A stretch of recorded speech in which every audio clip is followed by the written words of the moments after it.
Try the motel down the road where you belong. The hotel manager's words slice through the marble lobby. Alexis Taylor's spine stiffens as her 7-year-old daughter Mia shrinks behind her legs. Eyes from every direction lock onto them. He pushes her credit card across the counter with 2 fingers, as if touching something contaminated. "But we have a confirmation," Alexis says, voice steady despite the heat rising in her cheeks. "Technical error," he announces loudly, smirking as wealthy guests whisper and stare. This establishment maintains certain standards. Mia tugs her mother's hand. "Why is everyone looking at us?" Alexis swallows the knot in her throat, memorizing the manager's nameplate. Bradley Foster. Tomorrow, Bradley Foster will discover exactly who he's just humiliated. The Crescent Heights Hotel stands as a gleaming monument to luxury in the heart of the financial district. Its marble columns and crystal chandeliers speak the language of exclusivity and privilege that Bradley Foster has devoted his career to protecting. Alexis arrives at the hotel after a 6-hour flight delay. Exhaustion lines her face as she guides her sleepy daughter Mia through the revolving doors. They're dressed casually, jeans, simple blouses, practical shoes for travel. Their luggage, though expensive, shows the wear of frequent use. Bradley watches from behind the reception desk, his tailored suit and perfectly styled hair creating a stark contrast to the travel-worn pair approaching. His assistant manager, Vanessa, leans toward him. "Hospitality conference arrivals coming in strong," she murmurs. "VIPs from major chains are already checking in." Bradley nods, his practiced smile warming the lobby until his gaze lands on Alexis and Mia. The smile dims, calculations running behind his eyes. "May I help you?" His tone shifts from welcoming to perfunctory. "Reservation for Taylor," Alexis says, handing over her ID and premium credit card. Bradley examines her identification with unusual scrutiny. "Additional ID, please." Security protocols. A white couple approaches the desk next to them. Vanessa processes them with smiles and efficiency, no extra ID required, no suspicious glances. "Your reservation shows a premium suite," Bradley says to Alexis, frowning at his screen. "However, we've had to make adjustments due to the conference." "I booked months ago," Alexis points out calmly. "Yes, well." Bradley's lips thin. "We have a standard room available on the 3rd floor, near the maintenance elevator." Mia looks up at her mother, sensing the tension but not understanding its source.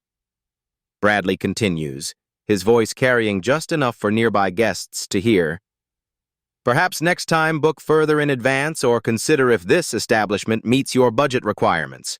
In Bradley's mind, guests like Alexis threaten the exclusive atmosphere he's cultivated, the atmosphere the regional VP had praised during his last evaluation, the same evaluation where he'd been passed over for promotion.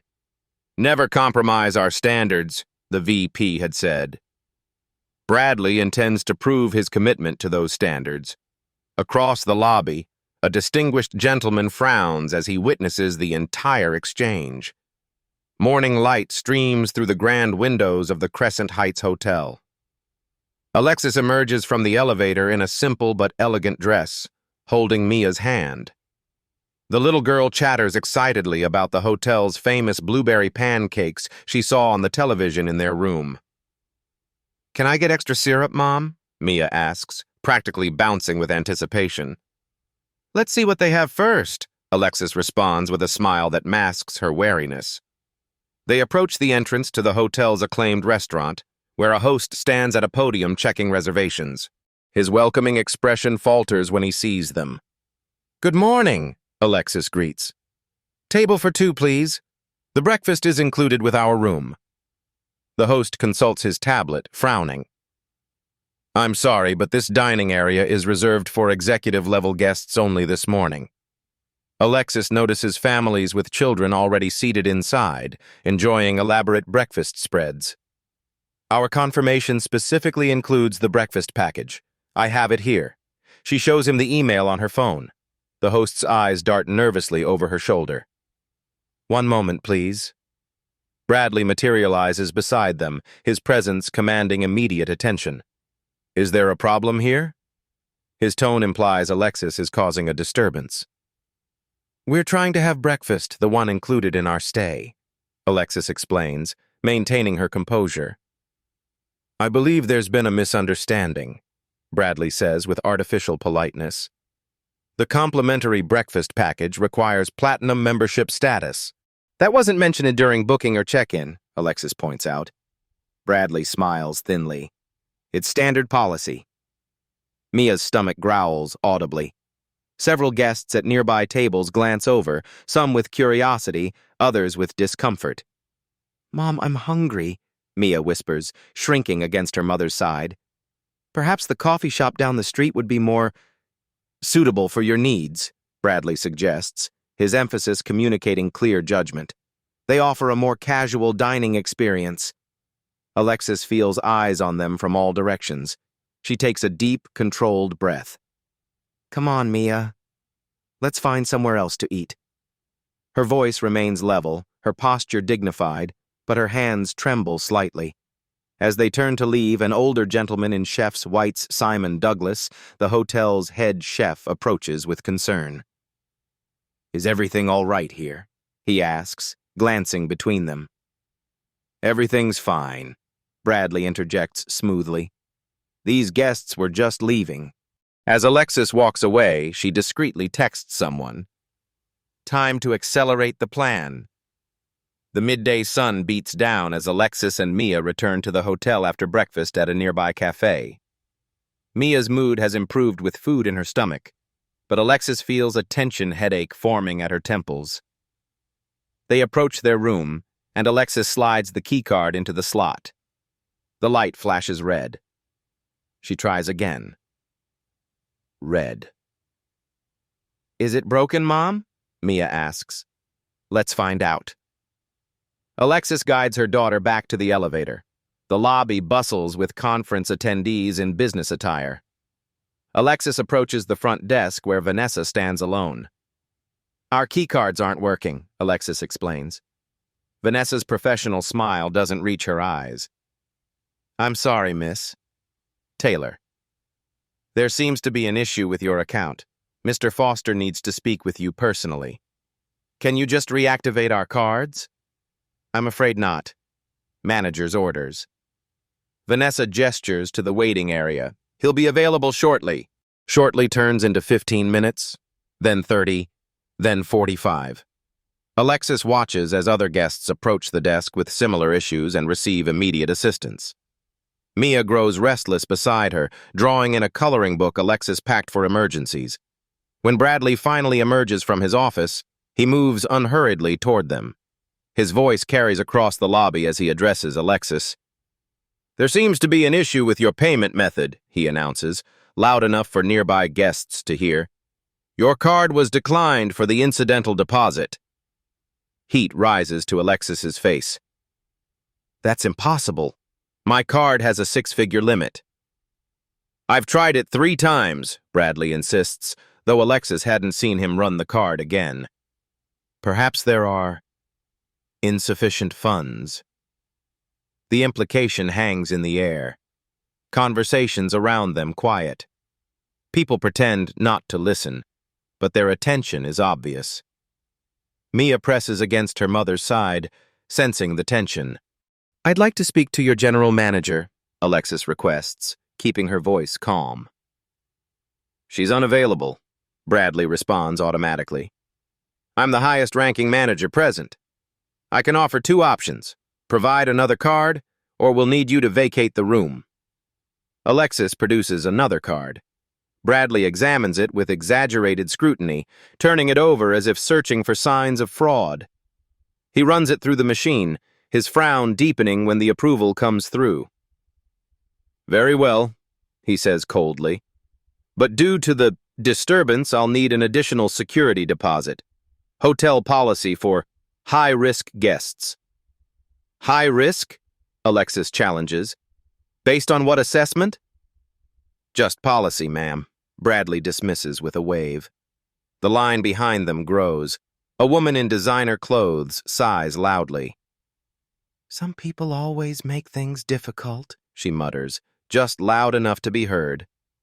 Mia tugs at her mother's hand. "Mom, people are staring," she whispers, her voice small and hurt. Alexis feels her daughter's discomfort like a physical pain. The principle matters, but not at the cost of Mia's dignity.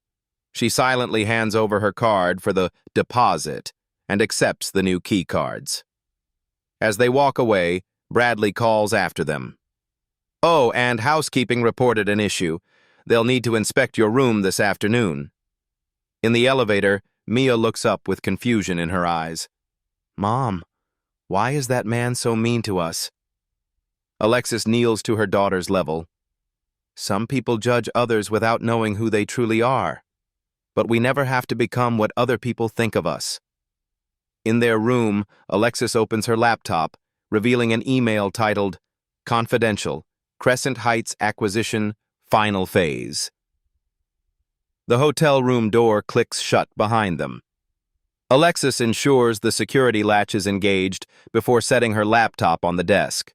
Her screen displays complex spreadsheets and acquisition documents for Taylor Hospitality Group, her company, and its newest target, Crescent Heights Hotels. Mia settles on the bed with her tablet, headphones on, engrossed in an educational game. Alexis watches her for a moment, a mix of pride and protectiveness washing over her. Then she picks up her phone and dials. "James? It's me," she says quietly, moving to the far corner of the room. "Alexis!" "How's the undercover boss experience going?" Her executive assistant's voice carries his usual cheerfulness. "It's worse than we anticipated," she replies, keeping her voice low. "The systemic issues aren't just policy problems, they're deeply ingrained in the management culture." "Want me to intervene?" "I can have our legal team there in an hour." Alexis watches Mia, remembering her daughter's confusion at their treatment. "No, I need to see how far this goes without interference. The acquisition announcement isn't until tomorrow's conference closing session. Your keynote speech is scheduled for 2 p.m., James reminds her. "The board members are already arriving for the pre-announcement meeting." "Perfect. Keep them away from the main areas. I don't want to be recognized yet." Across the hotel, Bradley settles into his office chair, loosening his tie slightly, a small liberty he allows himself when alone. His assistant manager, Vanessa, stands before him, tablet in hand. "I've upgraded the Thompson family to the presidential suite," he explains, satisfaction evident in his voice. "They're friends with the regional VP. Vanessa hesitates. "But that's our last available suite. And it was reserved for tomorrow's keynote speaker, some CEO. Bradley waves dismissively. "The speaker can have a regular executive room." The Thompsons bring repeat business. He smirks. "Besides, I heard the speaker is from some new minority-owned hospitality group. Probably got the keynote through some diversity initiative." In her room, Alexis helps Mia with math homework while finalizing her presentation notes. Her phone buzzes with a text from the conference coordinator. "Your presidential suite has been reassigned. Apologies for the inconvenience." A small smile plays across her lips. "More evidence for the presentation," she murmurs, adding notes to a document titled Crescent Heights Reformation Plan. The file contains detailed strategies for restructuring the hotel chain's management practices and company culture following Taylor Hospitality Group's acquisition of controlling interest. "Mom, why are we really here?" Mia asks suddenly, setting her pencil down. "This isn't our usual kind of trip." Alexis studies her perceptive daughter. "I'm here to make sure places like this become welcoming for everyone, especially little girls like you." Mia nods solemnly. "That man wouldn't be mean if he knew you were important. But sweetie, we're all important, whether others recognize it or not." Alexis strokes her daughter's hair. "That's the lesson I want this hotel to learn." A knock interrupts them. "Housekeeping for the inspection Bradley mentioned." As Alexis moves to answer, her phone buzzes again. A text notification appears. Foster has scheduled an urgent all-staff meeting tomorrow immediately after the keynote session. Tomorrow, two very different announcements will collide with explosive consequences. Evening descends on the Crescent Heights Hotel. Colorful lights illuminate the indoor pool area, visible through glass walls as Alexis and Mia approach in swimwear, towels draped over their shoulders. Mia practically skips with excitement. "Can I use the water slide, Mom? Please?" "If it's open, sweetheart." Alexis maintains a pleasant expression despite her wariness.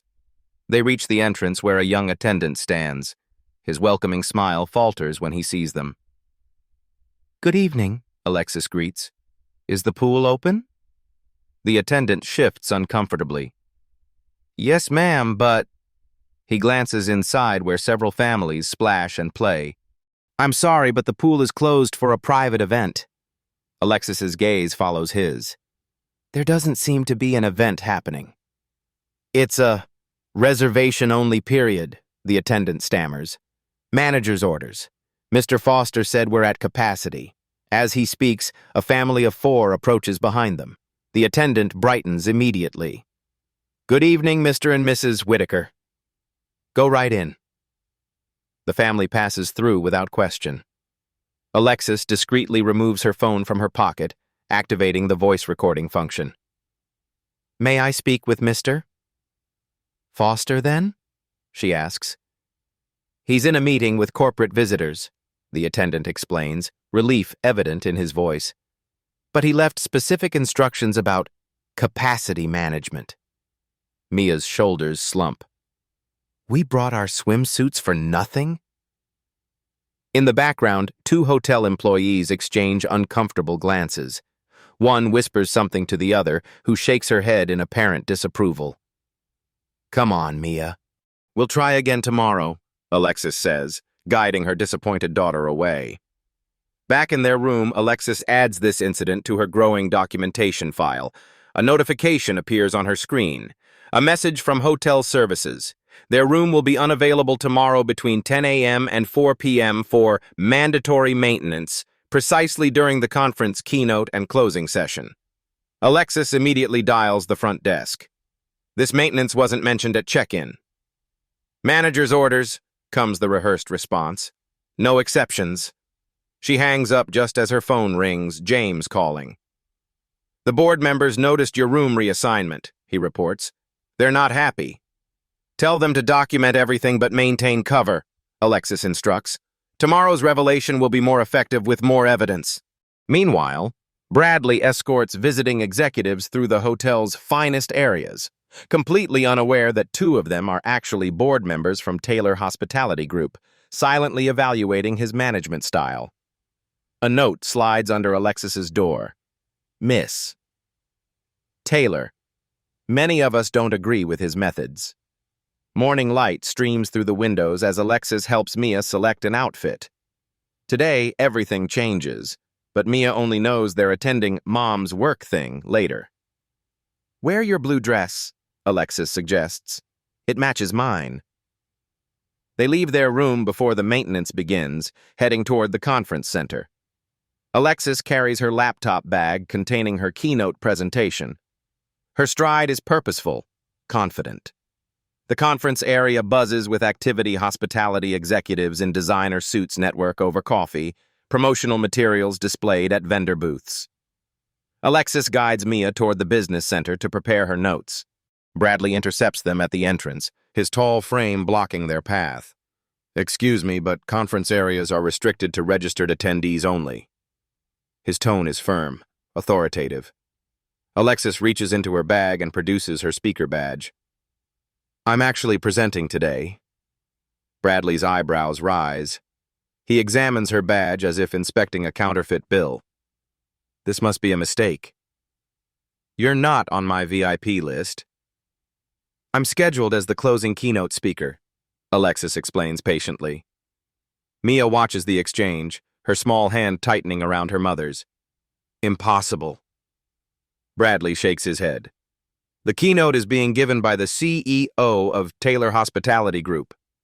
His dismissive tone makes clear what he thinks of Alexis's claim. Before Alexis can respond, Vanessa approaches with barely concealed urgency.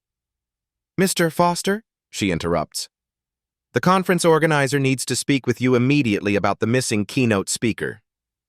Bradley's jaw tightens. "Wait here." He steps away to take the call, irritation evident in his rigid posture. Vanessa leans toward Alexis, speaking quickly. "Miss Taylor, several of us have been documenting Mr. Foster's behavior. The night manager left that note. We want you to know not everyone here shares his attitudes." "Thank you," Alexis responds quietly. "That means a lot." Bradley returns, his face flushed. "There seems to be some confusion about today's speaker." He gestures stiffly toward the business center. "You may use the facilities, but please don't disturb our VIP guests."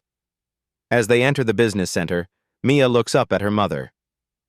"Why didn't you tell him who you are, Mom?" Alexis kneels to meet her daughter's eyes. "Sometimes, Mia, you learn more about people when they don't know they should impress you."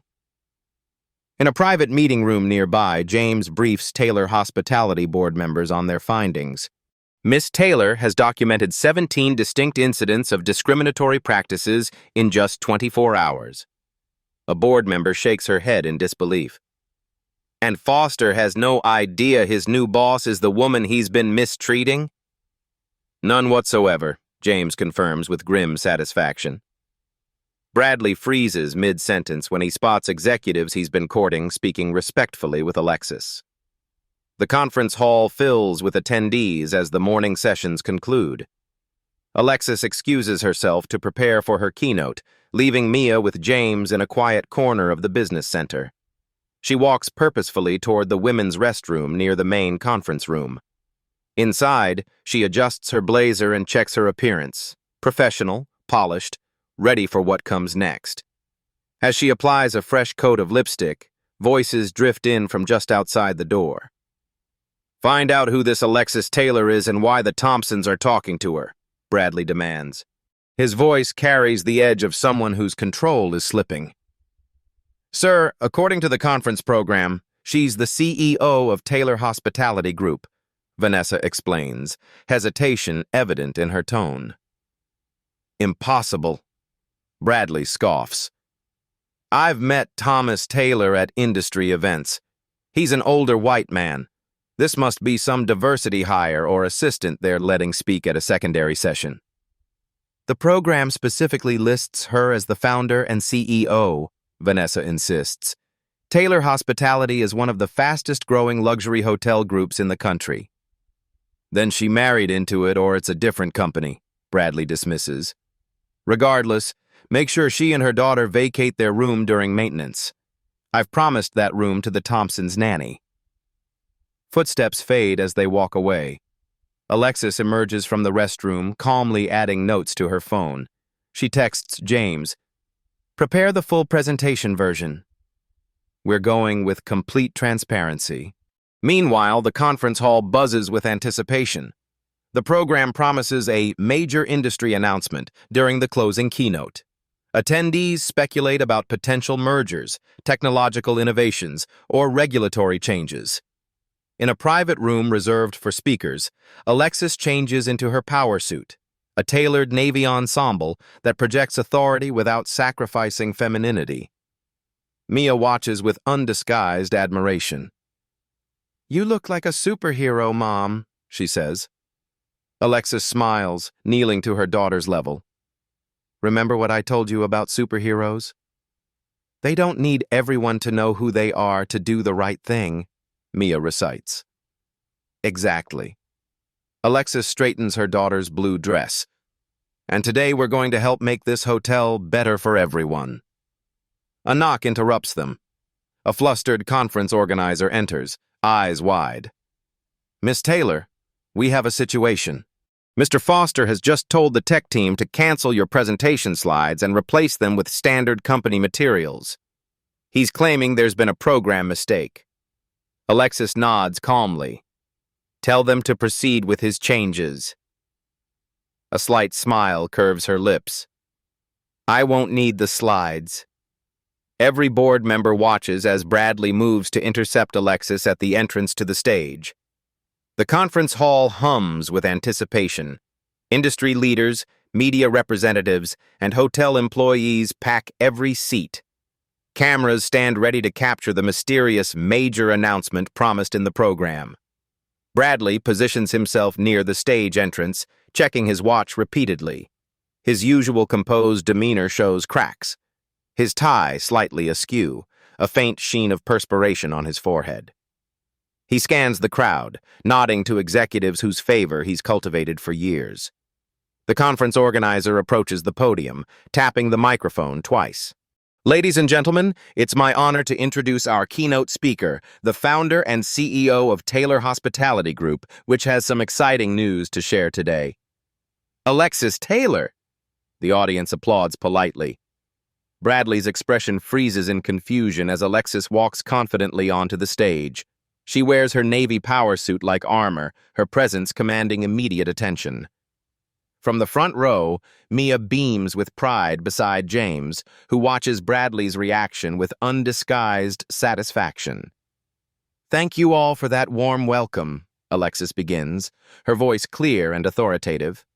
"Today, I'm here to announce that Taylor Hospitality Group has acquired Crescent Heights Hotels in a deal finalized last month."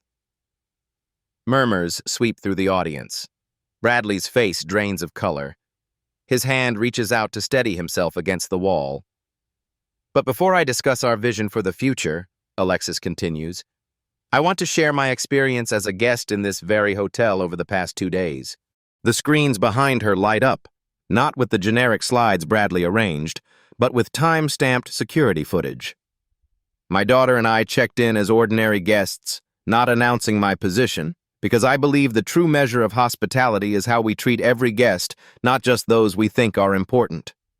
The screens show split-screen footage. Alexis and Mia being directed to a lower-floor room, juxtaposed with a similarly timed check-in where guests receive immediate upgrades.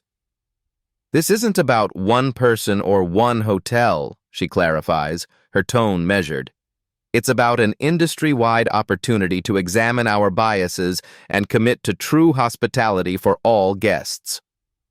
She moves across the stage with purpose, each point emphasized with a new image on the screen: the breakfast denial, the pool access refusal, the unnecessary room inspection. What we discovered through this assessment goes beyond individual actions to reveal systemic issues that ultimately harm business performance, employee morale, and guest experience. Bradley attempts to slip out a side door, but 2 board members block his path. Their expressions make clear there's nowhere to run. "Effective tomorrow," Alexis announces, "every property in our expanded portfolio will begin comprehensive bias training. We're establishing a secret guest program to ensure standards are maintained, and we're creating a direct guest advocacy line reporting to my office." The audience, initially shocked, now leans forward with interest. Several take notes. Have you ever witnessed discrimination in a hospitality setting? Share your experience in the comments. Alexis pauses, then gestures toward the front row. "I'd like to invite someone special to join me." "Mia?" The little girl walks up the steps to the stage, taking her mother's outstretched hand. Faces in the crowd soften at the sight. "My daughter experienced something no child should face, feeling unwelcome because of how she looks. But she also taught me something powerful." Alexis looks down at Mia. "What did you tell me about the manager, sweetheart?" Mia speaks shyly into the microphone. "I said he wouldn't be mean if he knew you were important." "And you said everyone is important, whether others see it or not." Applause erupts, spontaneous and genuine. "Starting today, that philosophy becomes our company mandate," Alexis declares. "Every guest is a VIP, every employee is essential, and accountability starts at the top." She gestures toward the board members now visible in the audience. "Which is why I've spent 2 days experiencing our hotel as an ordinary guest. True leadership requires understanding the customer experience firsthand. As she concludes, Bradley is escorted to a side room by security and board members. His face, once flushed with anger, now shows the pallor of someone watching their career collapse in real time. Near the stage, Vanessa and several staff members approach with the night manager, presenting Alexis with a flash drive. Additional documented incidents, the night manager explains quietly. From before your arrival. Thank you for your courage, Alexis tells them.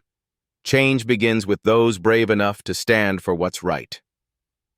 The audience rises in a standing ovation.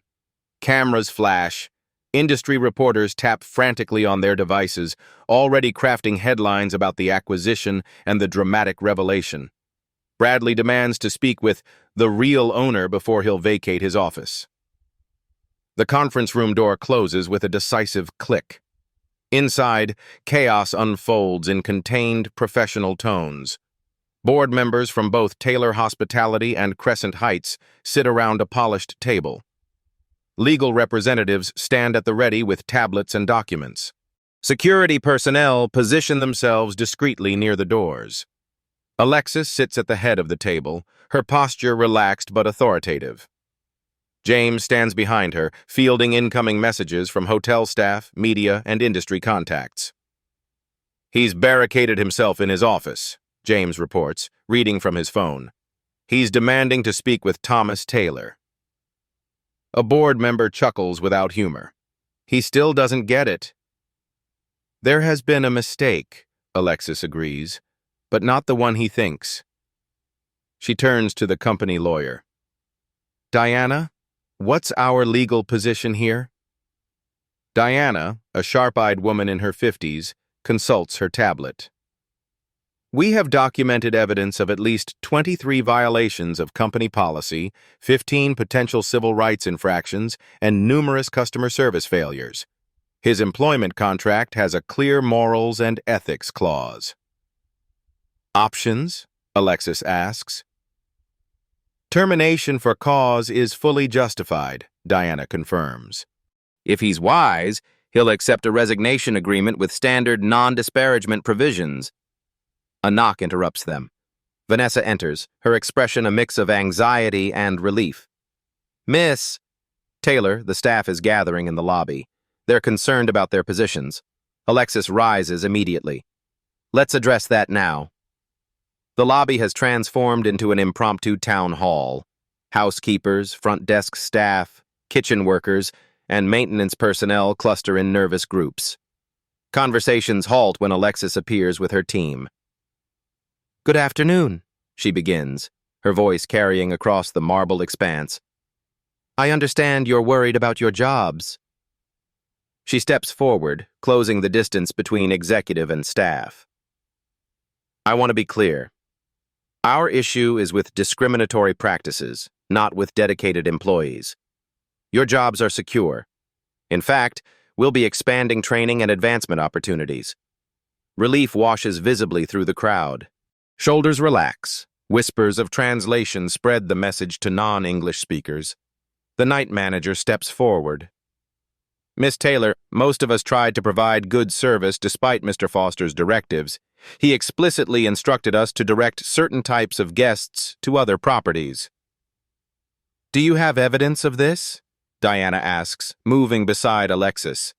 Several employees raise their hands. A front desk clerk offers his phone.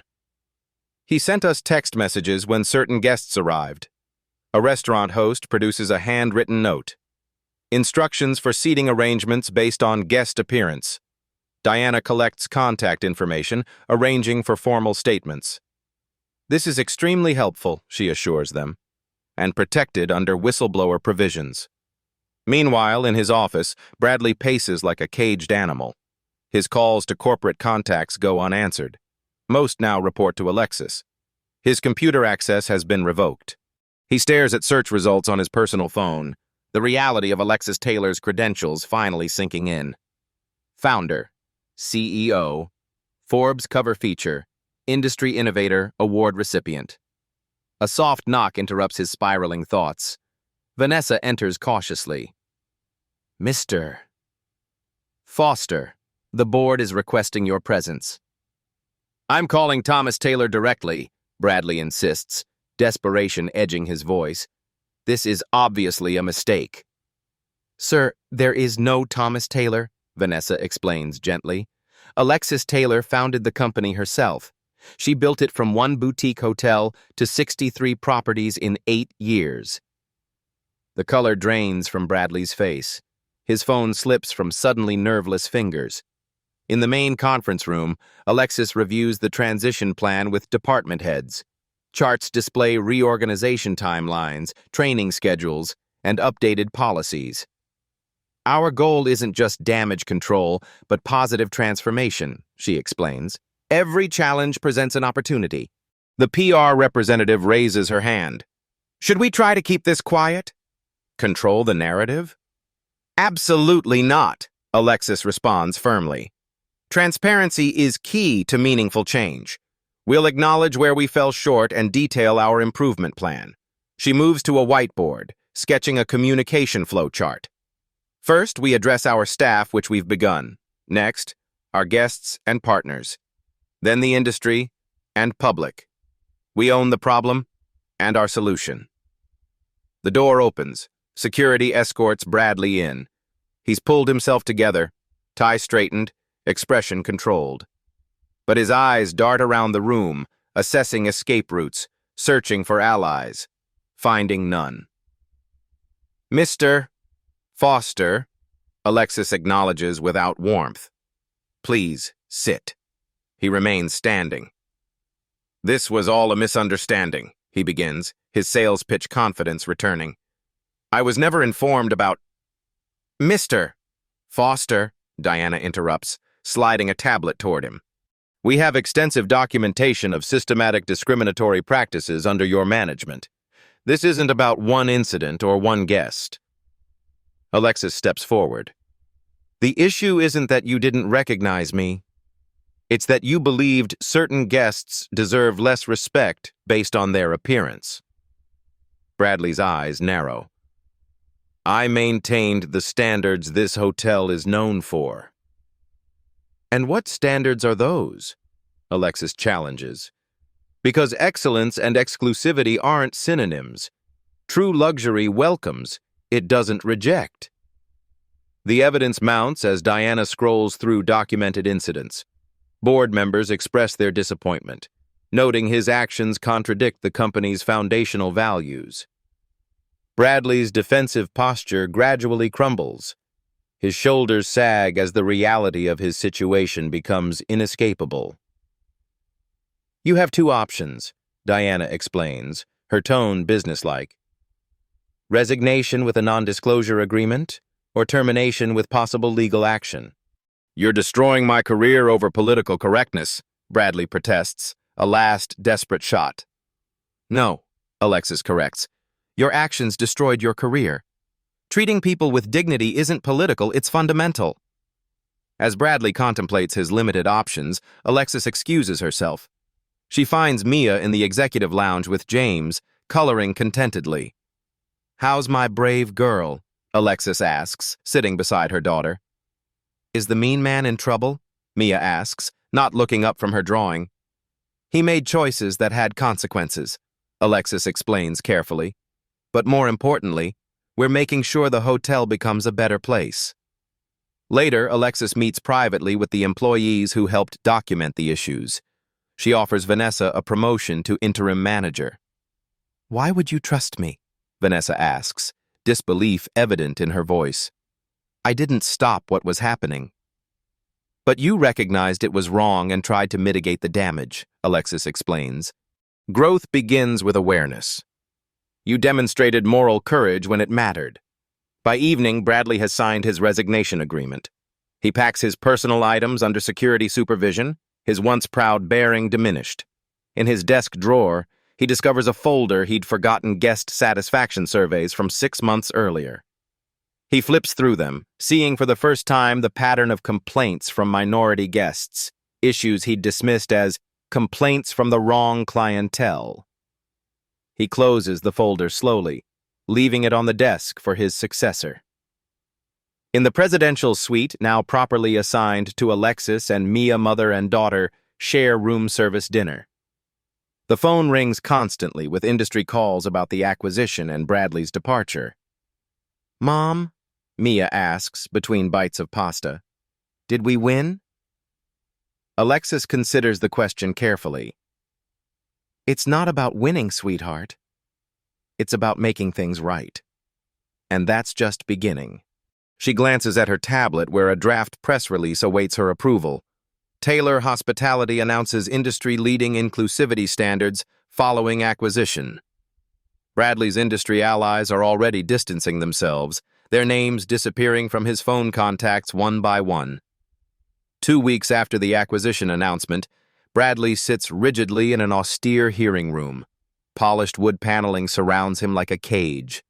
The Hospitality Industry Ethics Committee members face him from an elevated platform. 5 executives representing major hotel chains, travel associations, and hospitality education. Bradley adjusts his tie. It's not as expensive as the ones he wore at Crescent Heights. His attorney had advised against fighting the termination, suggesting he accept his severance and fade quietly away. But Bradley insisted on appealing to the industry association, claiming discrimination against him.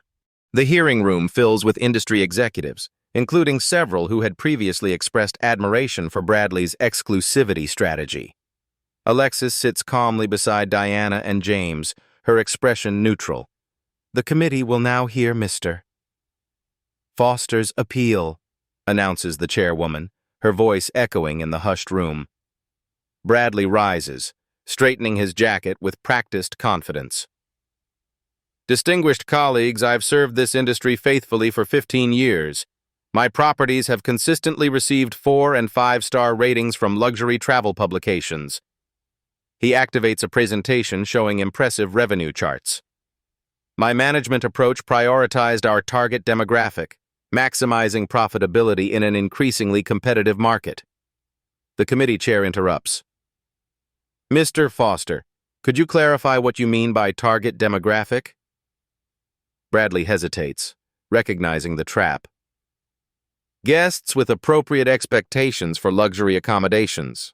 "And how did you determine which guests had appropriate expectations?" The chair presses. "Professional appearance, spending patterns, previous stay history," Bradley says carefully, avoiding any explicit mention of race. Alexis's team presents next. Diana shows side-by-side security footage of Bradley's dramatically different treatment of guests based on appearance. Internal emails appear on screen directing staff to redirect unsuitable walk-ins to other properties. Most damaging is testimony from former employees describing Bradley's explicit instructions to treat guests differently based on race, appearance, and perceived economic status. Mr. Foster created coded language for profiling guests, one former assistant manager explains via video link. Value-conscious guests meant people of color. Traditional clientele meant white guests. The evidence mounts as former guests share their experiences, including several prominent business leaders and celebrities who had been profiled despite their status. When Bradley attempts to dismiss these as isolated incidents, Diana presents the ignored guest surveys spanning 3 years, all flagging similar concerns, all dismissed by Bradley. "This wasn't ignorance," Diana concludes. "This was deliberate policy." Bradley's few remaining supporters shift uncomfortably in their seats, eyes averted. The language they once praised as maintaining standards now sounds like what it always was: discrimination in corporate clothing. The committee deliberates briefly before the chairwoman delivers their verdict. The committee finds clear evidence of ethical violations. Mr. Foster's industry certification is revoked, and a formal censure will be entered into the association records. Bradley stares straight ahead, his face a mask. "Additionally," the chair continues, "we're implementing an industry-wide review of similar practices. Ms. Taylor's experience has exposed a broader problem we must address collectively." As the hearing concludes, several hotel owners who previously supported Bradley make a show of approaching Alexis, distance themselves publicly from him. Industry publications that once praised his exclusive atmosphere now analyze how such language enabled discrimination. Bradley exits alone, shoulders hunched against imagined stares. His phone buzzes with cancellations from potential employers. The few interviews he'd secured have mysteriously disappeared from his calendar. Outside, a reporter approaches Alexis. "Were you ever tempted to reveal your identity when Mr. Foster was mistreating you?" Alexis considers the question, aware her answer will be quoted throughout the industry. "The problem wasn't that he failed to recognize an executive," she responds thoughtfully. "It's that he failed to recognize the humanity in every guest. That's what we're working to change." As cameras flash around her, Alexis notices Bradley in the distance, watching. Their eyes meet briefly before he turns away. In his car, Bradley loosens his tie with a sharp tug. Driving away, he passes a billboard he hadn't noticed on arrival, a newly installed advertisement for the rebranded Crescent Heights Hotel. It features Alexis and Mia's smiling faces with a new tagline, "Where every guest is our most important guest." The email waiting in Bradley's inbox contains a job offer assistant manager at the budget inn he once directed unsuitable guests toward. 6 months after the acquisition, morning sunlight streams through the newly renovated windows of the former Crescent Heights flagship hotel. Now rebranded as Taylor Grand, the property hosts the first Hospitality Inclusion Summit. Hotel managers, owners, and industry leaders from across the country fill the grand ballroom where Alexis once revealed her identity. Banners displaying the new company motto, "Excellence Without Exception," hang alongside data visualizations showing the business impact of inclusive practices. Attendees network over breakfast, comparing notes on their own company initiatives. Alexis takes the stage to deliver the opening address. Her confident stride and warm smile project the same authority she's always possessed, but now there's no need for concealment. "When I stood here 6 months ago, I shared my experience as a guest who was judged by appearance rather than treated with basic dignity. Today, I'm proud to report that every property in our portfolio has undergone comprehensive transformation." Screens behind her display impressive statistics. Guest satisfaction scores up 27%, employee retention improved by 34%, and revenue increased by 22% despite predictions that relaxing standards would drive away valuable customers. "We've proven that excellence and inclusion aren't competing values, they're complementary," Alexis explains. "True luxury isn't about exclusivity. It's about creating an environment where every person feels valued." The most compelling evidence comes in a video montage of diverse guests sharing positive experiences at Taylor Hospitality Properties. Their testimonials highlight not special treatment, but the dignity of being treated equally well. "The real measure of our success isn't financial," Alexis notes as the video concludes. "It's the child who no longer has to ask their parent why they're being treated differently. It's the family who feels welcome rather than merely tolerated." Vanessa, now the permanent general manager of the flagship hotel, leads a panel discussion with other managers implementing the new standards. They share practical strategies and acknowledge ongoing challenges. "Change doesn't happen overnight," Vanessa admits, her confidence visibly grown since taking leadership. "We're constantly learning and adapting, but having clear metrics and accountability makes all the difference." Industry certification bodies announce new evaluation criteria that explicitly assess inclusion practices. Travel publications introduce ratings for hospitality equity alongside traditional luxury measures. Most significantly, several competing hotel groups reveal their own secret guest programs inspired by Alexis's approach, acknowledging that what happened at Crescent Heights could have occurred at their properties too. As the summit concludes its morning session, Alexis meets with a small group of hospitality school students who've been invited to observe. Their eager faces represent the industry's future. "Weren't you angry when you were treated so poorly?" one student asks, her voice hesitant. "Of course," Alexis acknowledges, surprising them with her candor. But I channeled that anger into systemic change rather than personal revenge. True leadership isn't about punishing those who wrong you. It's about ensuring no one else experiences that same wrong. The students nod, absorbing this perspective. What they don't yet know is that many of them will receive job offers from Taylor Hospitality before the day ends, part of Alexis's long-term strategy to reshape the industry from within. An industry newsletter hits inboxes announcing Bradley Foster's new position night manager at the Budget Inn he once mocked. 1 year after the incident, Alexis and Mia step through the revolving doors of Taylor Grand. The anniversary celebration banners welcome guests with messages of inclusion in multiple languages. The transformation is immediately evident, not just in physical renovations, but in the atmosphere itself. The lobby bustles with diverse guests checking in, enjoying refreshments, and being assisted by staff who mirror that diversity. A new exhibit showcases hospitality traditions from cultures around the world, celebrating global concepts of welcome. A mission statement etched in glass near the entrance reads, "Excellence without exception, welcome without reservation." Mia, taller now and more confident at 8 years old, releases her mother's hand. "Can I ask where the pool is myself?" Alexis nods, watching with pride as her daughter approaches the front desk independently.